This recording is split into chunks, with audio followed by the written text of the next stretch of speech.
And we have Jason Barnard here representing the client, and Donovan is also here representing the client. Is that correct, Donovan? That's correct. Thank you.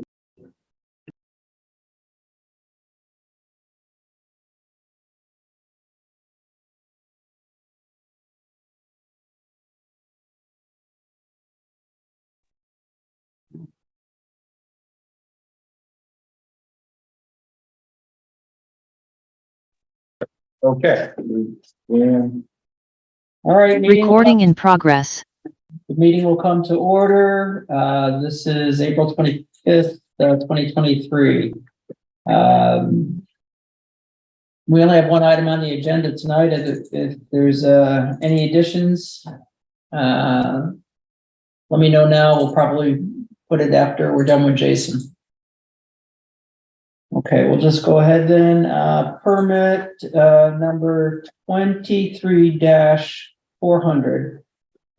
DMV Properties Inc., located at North 116 Road, parcel number 030111, is requesting sketch plan review for 5-lot subdivision per the Bristol Unified Development Regulations, Article 9, Section 920. So, Jason, you gonna? Sure. You might as well come up that way. Why don't you come up and walk us through the proposal? You have a map. I got the big one. Perfect.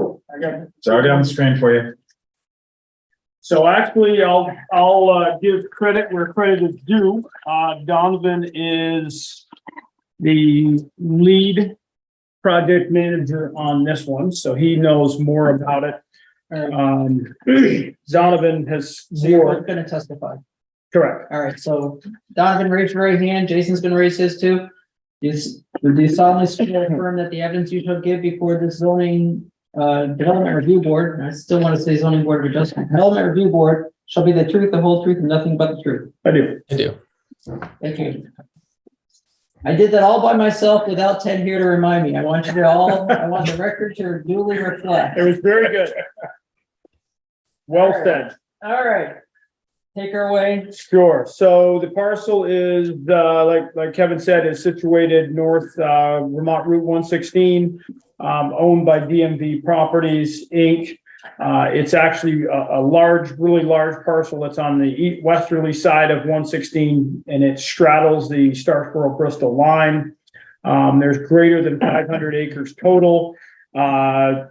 I'll say there's 245 or 250 in Starkboro, and then there's 275 in the town of Bristol. But this proposed development is all of this. Is all in the town of Bristol. Yes, that's correct. Yep. The subdivision as proposed is being proposed as a plan unit development in order to configure the parcels to conform with the current land features and the way the existing parcel was created. There's a little sliver of land that's situated on the far southerly end that touches Route 116, which does lend itself to a small residential development that would be done in a PUD fashion. And its parcels range in size from 1 to 2 acres. 4 new parcels would be created. What's the total acreage of those 4? Total acreage of the 4, 2, 3, 5, so it's about 6 all total. Yeah. There's, once the subdivision is done, the remaining land, lot 5, would be 268 acres plus or minus in size. So the goal, the intent of doing a PUD in this case is to do the smaller parcels. It does fit in that area. It still meets the density requirements within that area in terms of the remaining land that's left over. So that's what the client has proposed for the subdivision. And so we're gonna have on-site septic for each of the 4 lots and shared wells or drilled wells for each. Currently, right now we have individual wastewater systems. We're going to shoot for individual drilled wells. However, once we start laying out and designing and putting on all the isolation distances, they may change. There may be 2 or 3 wells to serve all 4 homes. Okay. And so you're gonna have to give us proposed building envelopes. Yep. When you get around to that. So- Is this roughly what you're anticipating, where the houses are shown now? Correct. So we do have the zoning setbacks on for the building envelopes currently. There is a 50-foot wide right of way that does go along the northerly boundary line. That's to serve other lands of Barry O'Connor, which this was part of the O'Connor family parcel at one point in time. So So is that a drive? It's just a right of way right now. just a right of way. So how does that Connor lot have access to Route 116? By that right of way. It's currently, that is its access. So it's all undeveloped, It is, and it's actually all class 2 wetland. the whole right of way is? I see the No, wetland. Barry path. Connor's property. Barry Connor's Okay, property. yeah, So by and large, maybe there's something way up in the back. yeah. But that's kind of, it's accessible by the right of way, but it's not really lends itself to developable. Yeah. The right of, I see the right of ways there, but there is no actual trail or road or anything on that right now? That's correct, Tom. That is just a 50-foot right of way that's right along, situated along that north boundary. And it's currently deep to burial. It is. Yep. Barry Connor, okay. That's the access. We're in RE5 here, is that right, Chris? You are. That is correct. All right. Any questions for Josh or Donovan? Sorry? You want a bigger copy or you're good? No, I'm good. Thank you. So it would be one access that still needs V-Trans approval, Right, with a cul-de-sac for a turnaround and 4 homes that are situated kind of close together. We can certainly tune in or bring together those building envelopes as Kevin suggested. How wide is the actual street that you've provided for there? Not the cul-de-sac, but the lengthier parts. Sure, I'll defer to Donovan, but I believe it's 18 with a foot of shoulder on each side, so. That's correct. Yep. Yeah, 18 feet wide for the shared portion, and then the individual sections are 12. Okay, good enough for two-way traffic. is that good enough for fire and rescue? 18? We usually do 20?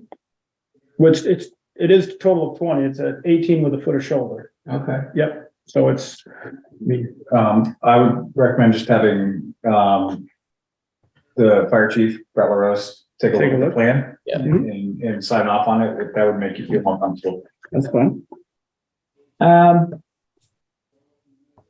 Any other questions, John? I don't see you.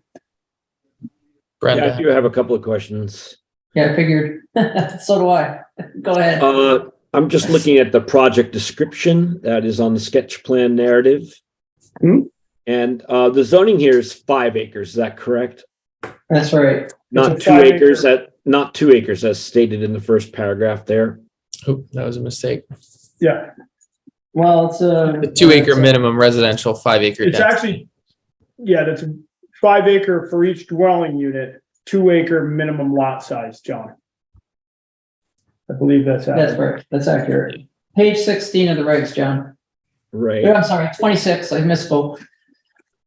All right. And another question is, I'm not sure how this qualifies as a PUD and therefore, You're reading my mind, John. I mean, just declaring it a PUD doesn't sort of grant a magic waiver to just, go below the zoning regs here. So I don't see that there's common land or any common facilities or anything that makes it a PUD. It's just 4 separate homes.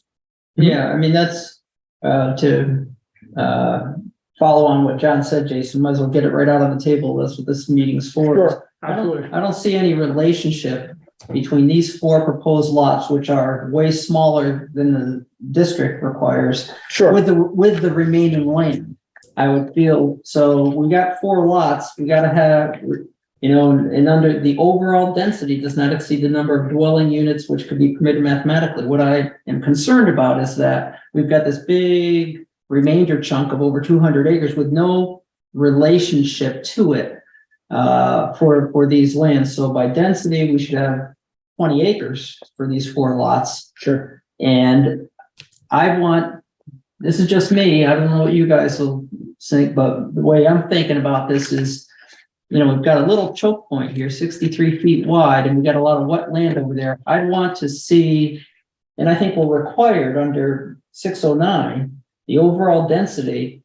There's no tying of this development to the remaining land, which kind of wraps around it in a funky way. Absolutely. So I think my preference is to see some revision to this where you're making some, and I would guess it'd be on the north side, but that'd be up to you because we've got linkage here. and That'd be that's all the the way. only, yeah. That I think you can cluster and you can have these smaller lots, but you gotta have 20 acres involved in this. And we did talk about that already with the client and, Okay. and with Chris. Yeah. So, that was one. I just where we wanted kinda to- wanted- I just wanted to add to that. Without doing that, if you don't subdivide off yet a fifth lot and make the rest of the 20 acres, then I think the only way to interpret this is the entire rest of the parcel is part of the PUD and you can't develop it. So I think one way or the other, you got to help us get to our density. So Sure. Yeah. if you don't do that, I think we're obligated to basically say the rest of it's not developable. You used it as part of the PUD to support this. Well, here's the proposal that we would toss out. We wanted to talk about this with the board because when we do come in for these, I mean, obviously the intent of a PUD is to maintain the smaller lots and not try to chew up acreage for all these parcels, which we have 275 acres and we could easily do this here, but it would be some really goofy lots. Second, so what we would propose to do is actually expand that lot 4, which is now currently about 2 acres in size, to get the balance of the property. And there could be some common land either that would satisfy some trails, that would serve lots 1, 2, and 3. But that would be how we would offset that area where we would make the smaller lots in the front where it does make sense. And like Kevin said, the only real place to go is through our pinch point, which is the 63 feet. And then we would expand lot 4 to gain the acreage. Or that's all, whether it's up to you, whether that's part of lot 4 or that you've got an area of common land of sufficient size that 1, Adds 2, up to 3, and 20. 4, that 1, 2, 3, and 4 can enjoy. And I don't know if it's how wet it is, if it's farmed or something. It's wooded. It's all wooded. It's a class 2 wetland. It's very wet. Yeah, so there could still be, uses allowed by easement for the landowner if they wanted to have logging rights or things like that. But I think you've gotta, Come up with the balance. well, yeah, you look Yep. at 609 4B, the overall we can't waive the overall density. And the overall density here is 20 acres for 4 lots, so we've gotta. So we got a one bigger lot or a common land that adds up. Yeah, I think, you've got to get to 20 and Okay. you can figure out, how best to do that. I think I would go to a 20 lot, a 5 lot subdivision and just make the 5th lot your common land. Although you're going to have to put access over what you guys have labeled lot 4. Really, So that would everybody else actually is be- going to have to be able to, that lot 4 is going to be encumbered with easement access for everybody else. And so that would actually be. But maybe that can be- 6 lots and then with the 7th lot being. Oh yeah, you're right. 6 lots, and leaving your original lot. Yes. What you're about right, just 6 lots. what about a set Unless you aside? made 4 big, like you were saying. Unless we made 4 bigger with a set aside. So, the one You could thing do that. that was, we did discuss this when we were laying this out with the client and, he wanted to talk about it with the board first. Unfortunately, he was on vacation, but we decided to have it. So Yeah, no, that's what the We could sketch open plan's this talk for, about so with we can figure out concerns and this is a 4, at a minimum, it's a 4 lot subdivision, could be a 5 ultimately. So it's a major, that's an easy call, so there'll be 2 hearings. Mhm. There'll be a preliminary hearing, when Jason's, ready with a revised sketch. We don't have to do a sketch plan again, but we just get your feedback. gotten some guidance from the board about what we think you need to do. Everybody comfortable with that? Is there a preference? Say something. Sure. So the proposal here really talks about kitty cornering all this development in one corner of the property. To your point, you don't want to chew up the rest of the land. However, the intent is really to have space and separation between these houses. I would almost say that if you were, to the 20 acre development that was referred to previously, because of the challenges of the site with the wetland, there's going to have to be significant improvements so those lands are usable beyond the footprint of the 6 or so acres. I'm not following. Me neither. So We're bridges or something, right now it's completely inaccessible. I realize that the site has its natural challenges. But actually where the development is proposed is, there's not really much in the way of challenges. It's an open field that's its own, 6 acre chunk. To the north of your abutting property owners, number 5 and 6 on this key plan, it looks like there's additional properties that are to the east of the wetland barriers. So those look like they could also be developed. But You wouldn't, point being is, if you're going to kitty corner these houses in one part of the property, and I would expect that you're putting infrastructure in so that they can leverage the balance of that 20 acres. don't think you'd be able to on account of the wetlands.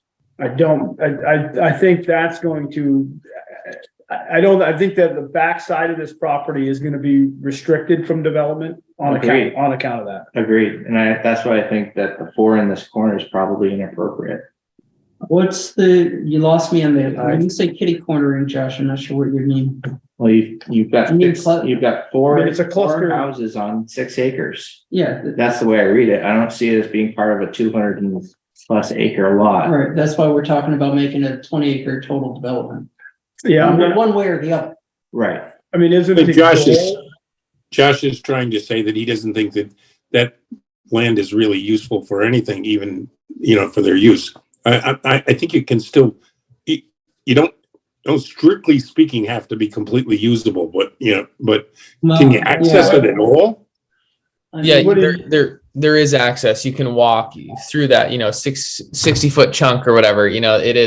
It's not water by any means. It's it's above ground. It's actually kind of a nice little walking area that you can walk north. You can kind of walk out, and the further west you get, it starts to get pretty soft.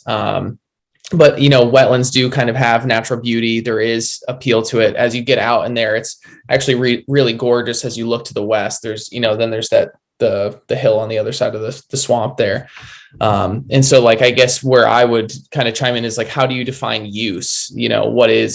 Could walking and enjoying the nature be considered a use to? Yeah, I'll speak for myself. I think that could be okay for me, but you're going to have to make it at least barely accessible, which means maybe that's a trail down through that right of way that already goes to the lot in behind that can then curve around there. And it doesn't have to be a real big trail, but at least a reasonable accessible trail if you've got actual standing water or something, some kind of bridge over it and get you back there and arguably be able to use that other property as part of your extended property. Right. I think a trail is definitely reasonable.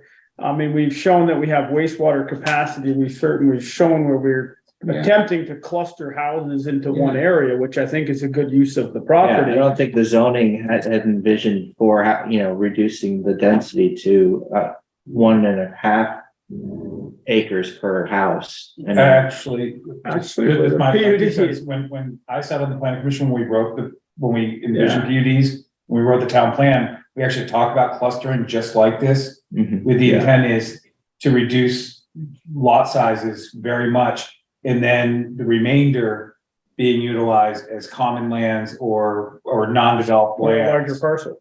We even talked about. Chris, you're absolutely right. That is the intent. That's the intent of a PUD, and it makes sense, except that the rest of the land has to be at least somewhat accessible and useful. If it's if it was underwater, for example, it's not. Couldn't you swim? Could you swim? Is that a use? I know I'm kind of being smart here, but how do you define use? Well, we'd have to interpret that, but it has to be the whole idea is to allow the density to collect in one area and have in theory, the people would have the benefit of their bigger open area that they would share. Yeah, like maybe they a got to be able pond. to get on it. And they could got to swim. get on it and share it. Well, it's just, I guess we're just expressing our opinion. Right. No, I understand. Tell me the rest of it's going to be underwater. I'm going to have trouble with this. It's not So underwater. It's not underwater. It's not. You can walk. It is actually, Yeah. you can walk nice back in there. There's plenty of people that access it for hunting. I mean, I look at it, wouldn't you want smaller parcels with the bulk of the land left in its natural state? Yeah, I mean, I mean, that's the intent of a PUD. I mean, that's what we keep. It is. no, I'm Trying. Go ahead, John wants to say something. Go ahead, John. Yeah, I think I'm looking at, a use, first of all, just on that last comment, that last exchange, a use could be conservation, for example, where nobody has to go there or whatever. Maybe it's inaccessible, it's wetland or whatever, but conservation is a perfectly valid use among the others that have been thrown out there. But I'm looking at section 609 on planned unit developments, and I'm looking down at section 4, item D there, the PUD, and I'm reading here, the PUD is an effective and unified treatment of the development possibilities of the project site. To me, what we have in front of us is a subdivision request with 4 lots, and the 5th one is really not part of the plan. There's no coherence with the other 4. It's just the 5th lot. So I don't know if you know it's not held in common by the other 4 lots. It's a separate lot, and it seems to imply in the narrative that there's prospective development envisioned there in an indefinite future. Well, I think that in order to qualify for PUD, you need to come forward with that plan. And Okay. If it's 5 lot PUD, then it's 5 lot PUD. We can't ignore the 5th lot. Okay, so if we did, in terms of the 4th lot, I mean, I guess that we've tossed around the idea, John, of making, and not just lot number 4, which is in the northwest corner of that field, and expanding that through the area, making it larger, which you could have a trail access. It could be, there could be common land that would be set aside, or we could expand the size of lot 4 to accommodate the rest of that density. Yeah, I mean, It'd be strange to make it all in lot 4 because it's common land, and in theory, at least, that's owned by that lot owner, and they pay taxes. So it's really ought to be the common land. Okay, Should really let me be a know if 5th there's lot. anything else I can help you with. hold on. Siri's coming at us. Yeah, we're getting. That sounded like Siri. Yeah, sorry, that was me. The wrong Someone word, said it. Siri or Alexa. Started my laptop going off. I was trying to shut it off. I'm sorry about that. Do you know if there can be any type of improvements in the area that's labeled wetland? No. So we're talking about trails and all these things, and we're just shooting in the breeze. You can walk through the wetland, but you Yeah, you are- walk. You are And allowed to Donovan's build. wetlands, actually. Yeah, you are allowed to build boardwalks, and you are allowed to build certain infrastructure that's low impact. So walking trails, not an issue. You are allowed to set footers for a boardwalk if you wanted to, with no permit required. And typically for conservation purposes, like you could get a permit if you wanted to construct, let's say, throwing it out there, a little bridge or something for people to access and appreciate. The state usually gets behind that stuff, especially if you're setting aside an area with a purpose for conservation and enjoyment for the people that are living there. We just did a project in Heinsberg where we actually had one access just like this. We had the state of Vermont Wildlife on board. We had the land trust on board where they did one path down to a brook, and it was a riparian buffer, and they did a trail easement. And that was just a viewing area where the client didn't want them. It was a 100-acre parcel, so it was a big parcel. It was done as a PUD, but they actually had it in the land trust easement, and they had it with Fish and Wildlife, where people could go down along this one path. They could go down to the brook, and they could have a view of the riparian buffer. I mean, there's a lot of options that can be done to make that. I think in its natural state, I mean, it's gorgeous back there. I don't think you want to do a lot of things. I don't think you want to do anything else to it. I would propose to either add it to lot 4. I think that makes the most sense. I know what Tom is saying, that they all should own a part of that, but it's a lot easier for one parcel to own the common land and then the other 3 parcels to have easement or access to it by way of an easement. It just gets messy when it comes tax time. That's kind of a tough situation. Yeah, So a question for the group. So we have these lots marching along 5-acre lots. And now we're gonna have a outstanding 6-acre lot with 4 houses on it, with the intent that it's tied to 200+ acres behind. no, That's the way I'm reading it. I know. When you're driving on 116, you're gonna have a single lot with 4 houses opposite of 1, 2, 3, 4, 5, 6, 7, 8, 9, 10 that are 5-acre lots with 1 house. Yeah, we're past that. This is what I'm observing. So we're having a single footprint here, 6 acres large, with 4 houses on it, with through the avenue of PUD is being permitted to be put together with a bike path or a gravel path to wetlands beyond, which are not usable and probably should be conserved, but I just don't see the continuity with the landscape or any of the surrounding area. This is much more dense than the surround, and I realize the intent of the PUD is to encourage cluster development, but this is going to be read as being very out of sorts with the surrounding houses and properties. Right. I actually disagree with that. If there's a development right down the road that Kevin Pulse did, he did it maybe 15 years ago, and I did it for him. That was also done, and we clustered the homes in a small area like that. It's O'Connor Drive. If you drive up there, there's a cul-de-sac that's the same thing. We protected most of the woods. The houses are situated very close together.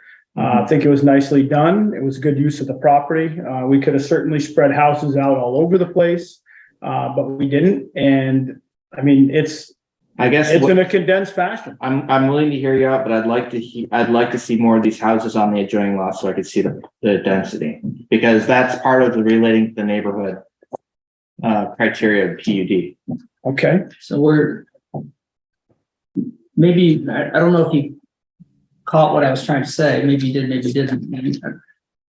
We've all made the same, I think all of us are both spoken and made the same criticism of the sketch plan as is, saying that you've got to maintain the overall density requirement of the zone, which, so for this, you need 20 acres. 20 acres in this development set aside and dedicated total.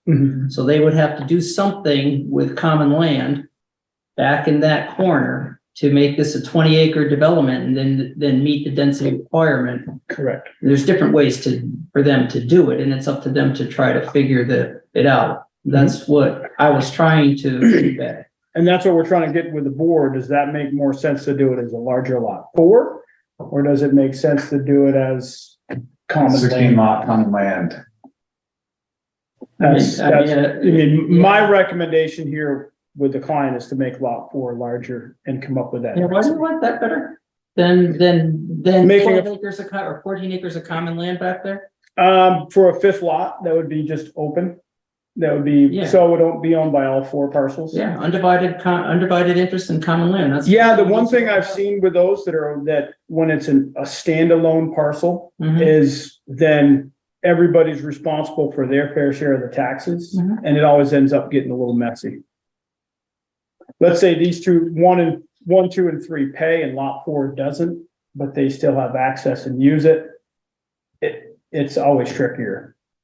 I've found it can work, just has to have the right language. I'm not a big fan of it, but Like a small HOA is what you're having to form. yeah, it makes it more challenging down the road. You do that anyway when you have common land. You've got to comply with the Common Interest Ownership Act. But it's easier to have dedicated common space that goes with one parcel, and that's. Okay. Well, I think if you asked your listers, they would probably say same thing. Yeah, I've seen it. I guess I've seen it the way that I was thinking, that where there's a big common piece that everybody owns a part of, but I'm not necessarily wedded to that. And I think I would leave it up to the client. I mean, it's, Yeah, no, I that, think- that's, I mean, I don't want to speak, he's on vacation, so. No, I know, speak. I know, and maybe it's six, one half dozen of another, I just wanted to hear your reasoning, so you've explained that. Mhm. Any, Tom or John? Brenda's got her hand up, Brenda, go ahead. Okay, so you brought up a lot of the stuff that I had worried about, but there's a couple of things. One is, I think that either of the methods of adding to the land that have been suggested would work, and it's up to the owner and the people who are working on or trying to work this out to figure out what they want. But it would be very helpful if there was some more detail on that funny little parcel of land that's above the parcel that you're putting the houses on. There's no detail. It's right behind, all of the wording on the map. And as far as I know, it's just Do you mean north of 1 and 4, Brenda, or do well, the? north of those four little houses going up that 63-foot wide corridor. Yeah, Then it's blank, and as far as I know, there's nothing there. It's a wide open, dusty plain. I would like to see a map with the details on it. Where is this wetland? Where you mentioned a hill, where is the hill? the wetlands are, the That's wetlands what- are on it, Brenda. They are, to the north of is an open field that's So owned by there's Leah nothing Works. You've been talking about wetlands. Yeah, In other words- they're noted on the plan. They're on the overall. I mean, to blow that up, we could make a larger, we could do. We can do an overall, yeah. Or put it on Donovan a had- separate. Donovan had his hand up. I was just gonna point to maybe we could zoom in on the overall site sketch, which it looks like Sure. she was doing. Or you can have two little site sketches, but it would be helpful to see what's there. And the No, second it's- thing is that you seem to have a brook running down. Just show through Brenda the- where it is, because it is on there, and Brenda, see those lines? That's the wetlands. Mhm. So they have to show you. And how is it labeled that it's a wetland? WL. The purple line. Yeah, see that line? That whole area is all wetlands behind it. So I was expected to know what that symbol meant. It's on the legend. It's in the legend. Where's the legend? On the On the right right hand side of the map. Ah, Wetland boundary, wetland buffer. but like I was just saying, it was unclear. And the second thing is, it looks like there's a brook, and it's mentioned, that runs through the two of the lots. Does that brook flood if we have one of these heavy rainstorms? The wetland serves as kind of a Buffer. natural buffer, kind of like a sponge. And so that absorbs a lot of the flood water. There's no brook that runs through where the proposed house sites are. This is on the larger parent parcel out to the west. It's kind of central to the wetland. And then there's a very large wetland complex that kind of surrounds the brook. And then as you're heading further west through the parcel, you then hit a toe of a slope and you head up a ridge line. And then out of the How well. much impervious area do we have, either of you guys? It's just under half an acre. Yep, So you don't need stormwater? 0.47. That's correct. As of right now, they're talking about going to a quarter acre Yeah. in the future, but let's hope not. As of today, no. That's the next nightmare. And thank you, that was helpful. Of course. John, go ahead. Uh, John um, Wires? Thank you. I'm just looking at lot 5 as it's shown here, and there is some frontage to the north along 116 there. Mhm. Is there a consideration of developing along there in buildable zone along there on lot 5? And if so, is that a part of the larger plan that we could see? Potentially, the landowner has mentioned that in the future, but currently there isn't any proposed development to the north. Well, I would suggest that, again, going back to the subdivision, to the PUD regulations, that it envisions that we would have the opportunity to see the whole conception of the lots, the development conception. Even if it hasn't been even if it hasn't been conceived yet, in terms of, he hasn't planned any. I mean, he Well, said, if- you know, if- maybe 10, 20 years down the line, but we haven't really designed anything. That's why I think you've got to set aside 20 acres here in an integrated fashion, and then those 20 acres are off the table for. Yeah. future. But John's right. There is, even if you do that, there is a sixth lot, but I don't think we can ask them to tell us what they may do someday in the future on the sixth lot. They just have to know they have to come back and talk about that. Right. Yeah, there's either, if they went with a bigger lot 4. If it's a bigger lot 4, there's 4 lots. Yeah, either way, some portion of this is not going to be in it. And John's not wrong that if you knew what you're going to do, you should tell us. But I don't think you have to. I think because you don't know. And you're allowed to say, we're allowed to just say, no, full well, you got to come back if you want to do anything else. You know. Well, that would be the case. I mean, we haven't conceptually laid anything out with the client or even planned that. I mean, you know, a lot of times it's someone says, yeah, I may develop my land in the future, and it never happens. I mean, he doesn't have any, you know, number of lots, what he wants to do with that northerly piece right now. It's not really on the table or on his radar. Right. I'm just trying to respond to the bylaws that clearly say that, you know, the PUD is an effective and unified treatment of the development possibilities of the project site. So for me, lot 5 is part of the project. Okay. Well, it absolutely is not. That's okay, but well, it's a the part that's the PUD is being asked for on whatever 4 or 5 lots that remain. They're not asking for any specific development on the 6th lot. They're asking for a subdivision, but I don't think they have to tell us what they're going to do with the rest of that in the future, because they don't, especially if they don't. I mean, but clearly, in the future, we'd have to come back regardless. Yeah, we'd have to have a subdivision amendment, and we'd have to have a different layout. Yeah, it's on 116 and it's not in the wetlands. So, you know, presumably someday they are going to want to do something. But as long as you have enough, as long as you have enough land to support the PUD that you have in front of us, I think that's what we have jurisdiction over. And there's 275 acres there, so we do have the acreage. Yeah, you just gotta carve it, we've gotta configure it. You've gotta separate it off so that you've got dedicated minimum 20 acres to this proposed development. And we could have done this in the beginning, but we felt it was better to come in and talk about it with the board to see how they wanted to go through. I mean, we informed the client that was going to be the case, and he said, well, let's discuss this with the board. This is the reason for a sketch plan. That's right.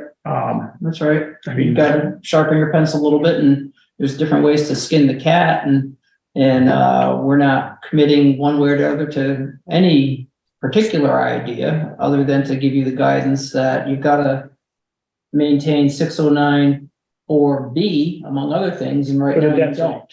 Right, for the density. Yeah, I mean, the whole concept of PUD, and I think John said it well, is that there's an integration at some level, but conservation is a proposed use, and the more accessible you can make it, I think the better. But I don't think you have to have a development plan for all the retained land once you carve off 20. Well, the nice thing about the wetlands too is conserved.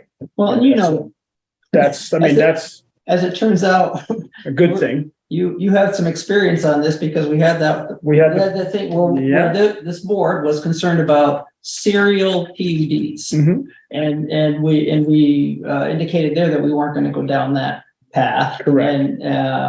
And we didn't. So the client decided to configure otherwise. But here we can. That one was a little different because they had X limited acreage, but that's right. In this particular case, I mean, we could configure this a lot of different ways. Right. We just want to do what we believe is the most appropriate with the clustering of the homes, with being able to protect the bulk of the property that's there.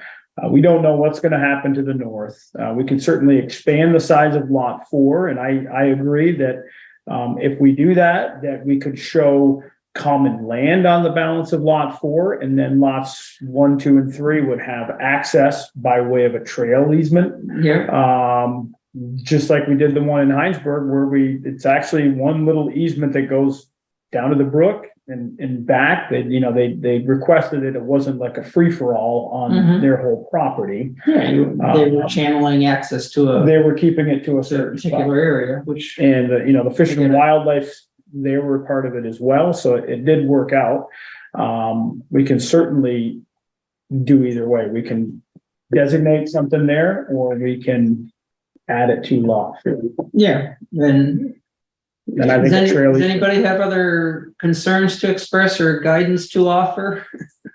Yeah, I do. I don't, I understood what Josh was saying a few minutes ago about just the feeling of tightly clustered houses there. I share some of that concern, but I do believe in PUD. So I'm okay with the basic development. For me to feel good about this, though, I want to see, and I love conservation as a use, but I want to see it have some real utility to those 4 lot owners. So to me, I'd like to see a meaningful trail that runs back and accesses as much of that 20 acres as possible. And that means if you got to cross any water or serious wetlands, put a little wooden bridge over it or a little wooden walkway over it.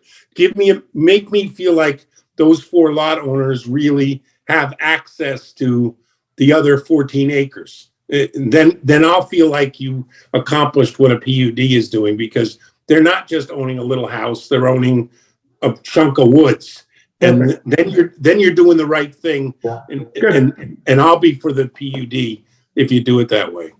And that's what we were fully aware to discuss with the DRB tonight. So that's, I mean, this is. So I'm saying, even if you gotta good. spend a little, I'm basically done. Even if you gotta spend a little money in the woods, I want you to do that. I want you know, it can be a mulch trail. It can be, doesn't have to be fancy, but it has to have some meaningful way to get back there and access that property. Make it usable. Yeah, I think that's great. I'm all for it. Obviously, it's not my money, but I have to talk about it with a client. I'm sure he would be more than happy if, you know, he likes the concept of the clustered homes. What class wetlands do we have here, Donovan or Jason? It's 2. It's 2. It's a big complex. I mean, I think everyone knows where this is. It runs the entire length from. Yeah, I mean, and I feel pretty strongly about that. And if he just said, it's out there, it's woods, they can get to it. I'm not gonna. I'm gonna have trouble voting for this. Hey, we're surveyors. If we have to go out and GPS in a trail, that's the best part of our job. You know, we love coming to meetings and doing that 3 or 4 nights a week, but if we can be out with our GPS equipment, that works out even better. That's well, you want to avoid black flies. Well, we're in it now. Last week. And I'd be happy. We could flag it out and we could pop it on a map. We've done that all the time. So I think that's a great solution, coming up with the 14 extra acres, whether it's part of common land that's part of the overall lot, or even, you know, I think the common land, I've found it's worked out best if it's actually part of a single lot. Yeah, and it just keeps things cleaner. You've got a point. Then you do have a single owner who takes on that extra burden, who knows from day one that he has to make it accessible to other people. I think that's unusual, but I get it. It's got some practical utility, and you know, if it works, I don't think we care as long as all the other 3 property owners have truly access to that, meaningful access to those woods. And it looked, you know, just by the unusual layout of the existing property, you've got a natural boundary line for where the common land begins. You've got, if you make 4 bigger. It's actually, it works out good. You can go off the northeast corner of Barry O'Connor's land, or you can go off the southwest corner of Orvis. It's up to you, but the point is you have to define on the plan where the common land is. We'll have it. I mean, I have to leave that up to those. Sure. You know, it's not my land. No, I know, but we just wanted, you know, I'm saying we're gonna want to be able to Sure. identify on the map, Yeah. on the survey where the common land is. Oh, no, we'll put it on. We can even put meets and bounds on it so that can be recreated in the future. Yeah, or. Like an easement, we can demarcate that however you want. I mean, that's for sure. I mean, again, I think that as we go forward in the future, people are going to have to get more accustomed to living a little bit closer together. I mean, I think the ways of the 10-acre parcels is chews up a lot of valuable land. Yeah, they should be doing it in their town centers. Yeah, not out on 115. Unfortunately, there's a lot of infrastructure in the town centers in terms of municipal water and sewer, and you're limited by that. Yeah, and that's cheaper for us as a township to maintain that was in the town centers. It's harder to get that capital money to get it installed in a lot of these in Vermont. I mean, when you're talking about a small town, it would be great if everything were clustered in town. But when you're talking Shoreham, Bridport, Addison, those towns, it's not actually feasible because of the cost of the infrastructure. It's tough. I mean, Bristol in here, you're blessed with good soils, but now that municipal sewer is more or less taxed out, your growth is. Yeah, I just want to make one comment when you're talking about putting meets and bounds on the trail. You don't need to do that because, you need to lay out a trail, I think, but honestly, the way it has to work is those other property owners have to have access to that full 14 acres. They're not just limited to the trail because it has to be, they all have to have full use of that, We're not going to do meets and bounds on, maybe you misunderstood me, Tom. We're not going to do meets and bounds on a trail. Okay. On the perimeter of On the perimeter of the 14 acres. Oh, yeah, absolutely. Yeah. Meets and bounds on a trail would be. Yeah, just to demarcate the common land itself. The survey guys would be swearing at Donovan and I. Okay, I'm sorry. You absolutely need to do that. Yeah. So Brenda, anything else? John, I thought anything you were else? trying to get an excuse to stay in the woods for a long period of time. I wish we could survey this whole parcel. This would be a fun. You better do it this week because pretty soon it's going to be full of green stuff and it's not going to be easy to walk around. We're just wrapping up a 100-acre survey in Killington. It's taken us about 3 months. We started in the fall, and it's been a great project. It's called the Legacy Project. It's the state of Vermont is purchasing a bunch of land and it's going into conservation. So this would be a fun one like that and walking around, hiking around in the woods. But we can certainly talk with the client, expand that 14 acres, get some trails on there, and come in with a preliminary or final plat that meets those requirements. Okay. Josh, anything else? No, thank you. Anybody? All right. I think we're good with you guys. So it's a major subdivision, Peggy, and once they have a preliminary proposed design plan, they'll get it to Chris, and Chris will warn a hearing. Yep. And then there'll be more opportunity for feedback there, and there has to be 2 hearings, so at a minimum. So there will be on this one. Mm-hmm.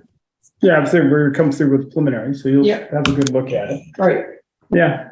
Okay. Thanks, Donovan. Thanks, Jason. We've got some minutes to try to approve. Thank you, board. Thank you. Yeah. We may need to request an extension on Adam promises. Okay. So everyone on Front Street. Yeah. Discuss, give me a call and we'll. Yeah, I figured I just mentioned it. And they want to just get some prices and stuff. All right. I would move that we adopt the February 28th minute. Yeah.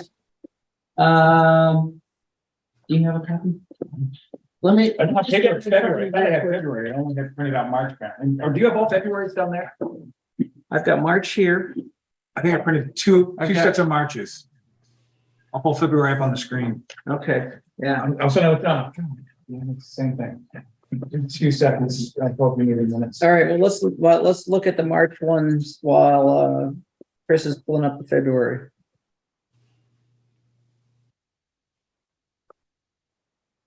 March, you're gonna look at first. Yeah, since Josh and I have them here. Pulling those up right now for you all. There, Let's see, so that is Can we me, have one John, motion to approve them Tom, both? Josh, Brenda. So we've got 5 people. We've got 5 people for March 28th. So let's look at that one first.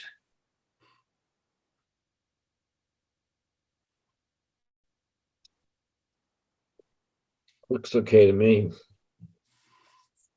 I'm good with it. Can I make a motion? Now, let Oh. me finish.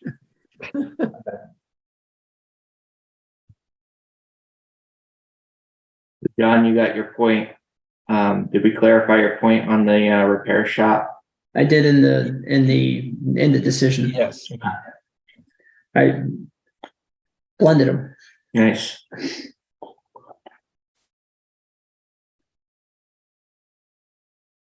I'm good. I'm good too.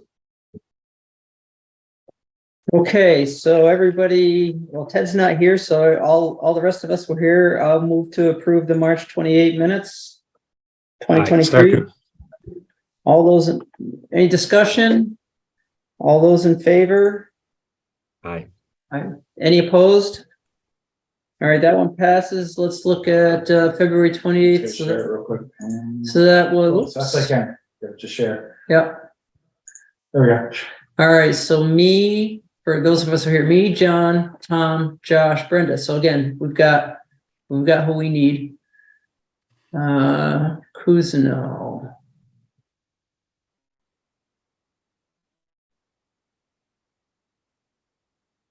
Okay, this is the one on Burpee Road. Yes, sir. I think it sums it up pretty good. Excuse me.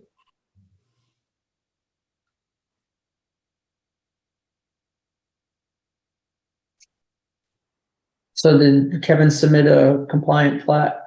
He did, okay, you need to take the wells off.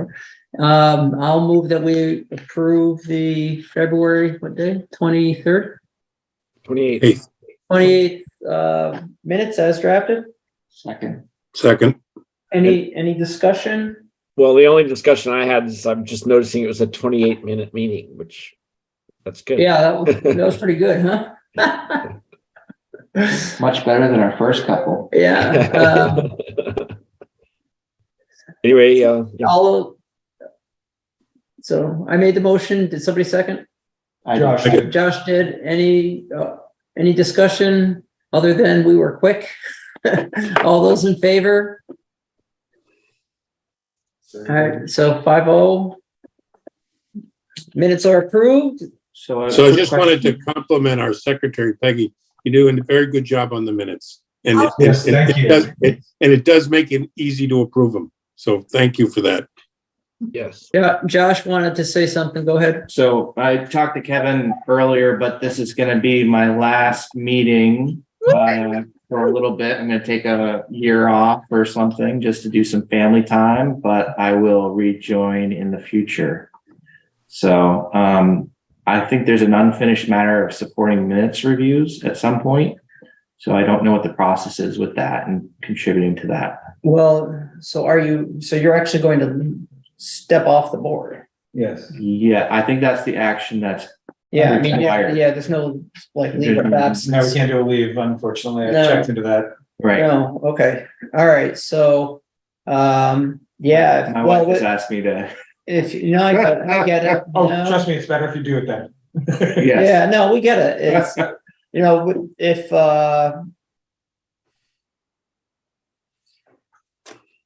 you could not, if you're no longer on the board, you couldn't vote on past minutes. No. I don't see how you could. So hopefully we don't get caught in any bind if you were if we had only 4 on one of the meetings and you were one of the 4, those minutes will never be officially approved. Yeah, I could serve as an alternate potentially. Well, that's the other piece I was gonna suggest is, I know that there's two alternates, I think there's two alternates. We have an open, we have an open seat and one of them, yeah. Yeah, maybe, well, do we have? We have any- to actually ask I think the select board has to do that, but we could ask them to change Josh back to an alternate. They could do that. Yeah, And that way I have more flexibility and I don't have to be here all the time. yeah, right, no, And it's, if there's something mission critical, like there's minutes, or if there's a hearing where we know we're gonna be short, if you were available, that would be phenomenal. yeah. Keeping your experience on the board would be helpful. Yeah, no, it's nice to maintain our flexibility. Boy, you don't want to get in a situation where you have no room for disagreement. Right. You know, that, because that creates its own pressure where somebody who has a legitimate concern feels like they gotta, you know, are they gonna kill it by voting against it or you know, and there's, I think it can. And it's okay to say no. Yeah, no, it's no, it'd be great if we could leave you alone, but pull you in an emergency. You can zoom in from Tahiti. That's Yeah. right. That's right. I'm sitting in the Virgin Islands right now, so I thought I thought I saw a margarita there on your desk. yeah. All right. You didn't, but there could have been. All right, we done? That would be it for the evening. Okay, thanks, folks. Have a good night. Good night. Talk Good night. to you. See ya. Thank you, Mr. Chairman. Good meeting. You're welcome.